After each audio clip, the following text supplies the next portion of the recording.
Well, let's move on. Let's talk about Ryan Williams. Pretty special player, if you ask me. 5-star. He's committed to Alabama. He hasn't signed yet, right? But he's going to Alabama, right?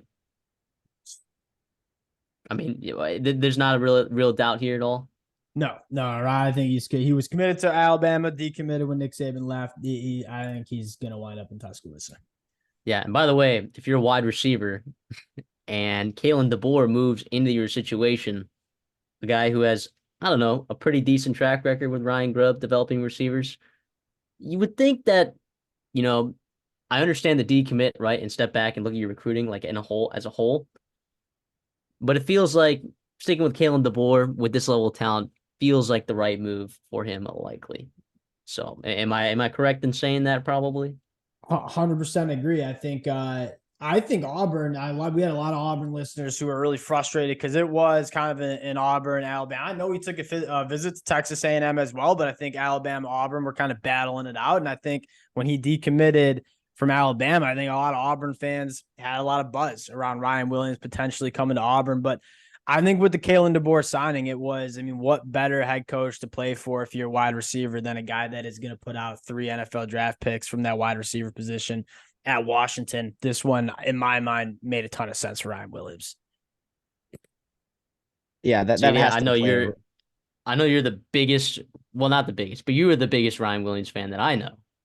So I need you to make the case for this guy just being an absolute stud. Yeah, well, first of all, he did something that never really happened in the state of Alabama. He won Mr. Alabama for 2 consecutive seasons in a row as a sophomore and a junior.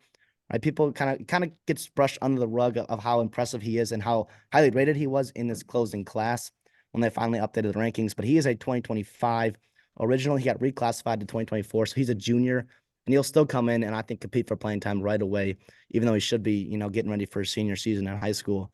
I love it. You turn on the film, he is incredible. I love that his highlights, the first few plays are him just being physical, blocking or around at the catch, all that good stuff. Trying to I'm sure he's trying to disprove, the mention that he's a little bit on the shorter side and maybe smaller side. But you look at guys who've had success like that in the SEC, Devonta Smith comes to mind.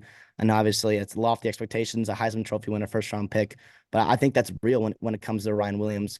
To me, he seems more of like a Zachariah Branch. To me, he's a guy that was in the 2023 class in USC. He's a guy I know Matthew and I'm sure Jason, we were super high on him since week 0 and obviously the preseason as well. Yeah, he is awesome. Run after the catch, setting up routes, all super elite for his age, and obviously he'll go to a system that will benefit him, but also develop him fantastic as well. And it's funny you mentioned the Devonta Smith comp because that's kind of I went as far as saying kind of a juiced up Devonta Smith comp because you're right, wiry guys, definitely undersized, but movement skills are absolutely insane. And I get it, Heisman Trophy winner. I'm calling Ryan Williams a juiced up Devonta Smith. He's got to put it on the field at the college level, but he's faster than Devonta Smith. I mean, this dude has absolute burners. But I think you said it best. So what separates Ryan Williams, and going back to the same conversation we had about Gatlin Bear, what makes these guys truly special is they're football players. I'm going to use that. They're football players with track speed. I like that because he's a guy that, man, you talk about creating separation. You talk about working after the catch, just a different level of juice in the movement skills. I think this is a guy that even though he reclassified from that 2025 class, I did not know he was Mr. Alabama twice in a row. So he probably would have been a 3-timer had he stayed in the 2025 class. This dude is hard to see not playing early for Alabama because he's a special one. Yeah, and that wide receiver room, I mean, what's left? There's talent there, obviously, but what's left in terms of returning production? Right? No Jermaine Burton, no Isaiah Bond, no Amari Nyblack catching passes for you. So it's going to be looking very, very different. There is plenty of opportunity for a receiver to step up immediately. And what shocked me was that, you guys both mentioned he's an underclassman. He's a little bit smaller. He was like the highlights of him at, was it the Under Armour All-American or was it whatever, some showcase, whatever he was at. And he was bodying dudes, and he was going up. He was high pointing the football. I was mad impressed with him, and then he caught a touchdown in that game as well. I was mad impressed. I mean, how old is he? Is he even 17 years old? Not sure the age, but yeah. Did He I feel was like 16. He was 16 at the Under Armour All-American Games. I know Holy that. I don't know if he just turned over, but that is that's what's it. It's like absurd. I mean, geez, that is absurd. That's absurd. So he might have just turned 17. Who cares? That's a 16-year-old doing that to like, man, that's crazy. 16, that's a kid. That is a kid. That is unbelievable. That's I'm sure that crazy. stat will be used, multiple times as he's tearing up the SEC. It was like he's only 17, blah blah blah, and it's like you'll get nauseous of it, but it's also like it's hard to overstate that. Where like it's pretty impressive. I do want to ask a question for both of you guys here. We talked about it a little bit with Mike Elko and how important that the Terry Bussey win potentially could be for him and his staff. Ryan Williams has already win for Kalen DeBoer. It sounds like everything but the signing on the dotted line this Wednesday. How important is that for his staff and his fan base, his boosters, the team confidence, and everything that happens? Because this was a massive recruitment that was a little bit national, but a very, very intense in the state of Alabama. In my mind, huge. That's the biggest question. Again, we talked about the question about Mike Elko recruiting at Texas A&M. I think a lot of the same questions were with Kalen DeBoer, who, I mean, I was kind of critical of Kalen DeBoer winning as much as he did at Washington and never really getting the momentum on the recruiting trail that you would like to see. And I've said it a couple of times. I'll say it again, like Hugh Freeze, Kirby Smart. Like, I think they're licking their chops a little bit seeing Kalen DeBoer take over at Alabama. But for Kalen DeBoer to come in and lock down one of the most talented wide receivers in this class, I think sends a message, excuse me, that he's here to kind of compete with the big dogs of the SEC. Now, I think the bigger question for me is, how is he going to be able to recruit on the defensive side of the football? Because, again, Kirby Smart, Hugh Freeze at Auburn, like, I really do think they probably smell a little blood in the water in the states of Georgia and Alabama on the recruiting trail. We'll see how it plays out, but this one, massive win for Kalen DeBoer early on here. I think especially it was important that it was in the state of Alabama because what footprint does Kalen DeBoer have here? Sioux Falls, right? I mean, Washington, Southern Illinois, Eastern Michigan, Fresno State, Indiana. I mean, zero footprint in the Southeast, and then just walk in like that. And like, let's be real, he had to win this recruitment, right? I mean, he did, right? Ryan Williams was committed to Nick Saban. Right. I mean, Ryan Williams was committed to Nick Saban. That's what he's committed to. He had to re-win this one. So, I mean, is it easier that it was in state? Yeah, but also, like, I mean, Hugh Freeze was knocking at the door.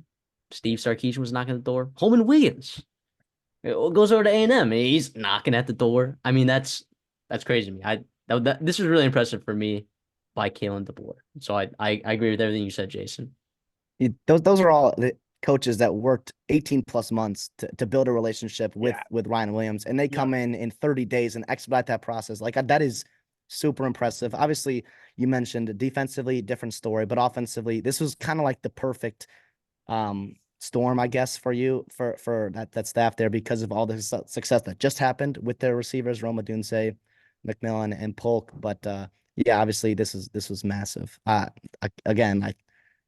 excited to watch him. As a fan of college football, I'm excited for him. I'm glad he reclassified because we get to see him a year earlier. I have a question for you guys. This is kind of off the recruiting topic. Who do you think starts at quarterback for Alabama in 2024? Putting you guys on the spot. Apologies. See, I know what Christopher's gonna say, but I know what he wants to say.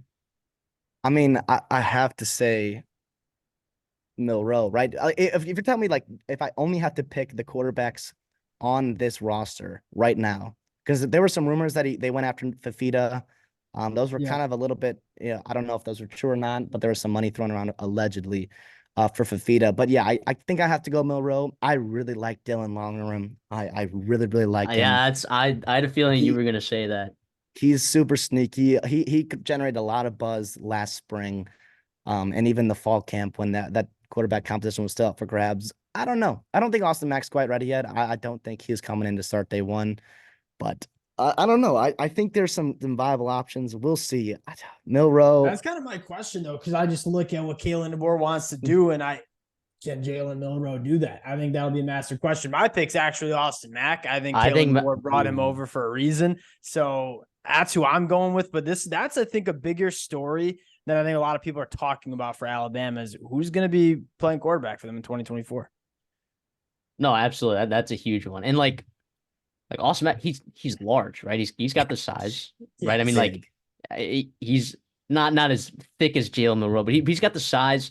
He's got the arm talent. I mean, I like where you're going with that, Jason. I like where you're going with that, but I haven't seen Austin Mack play No. enough to kind of make that thing. And neither I haven't seen Dylan Lonergan play No. enough either. But it's like I'm with you, Christopher. I think it's Jalen Milroe that like starts day one, right? But that does not mean that he's finishing the season at all. That's not what that means.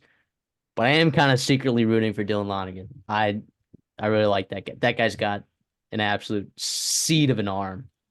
Love that guy. He's planting that thing everywhere.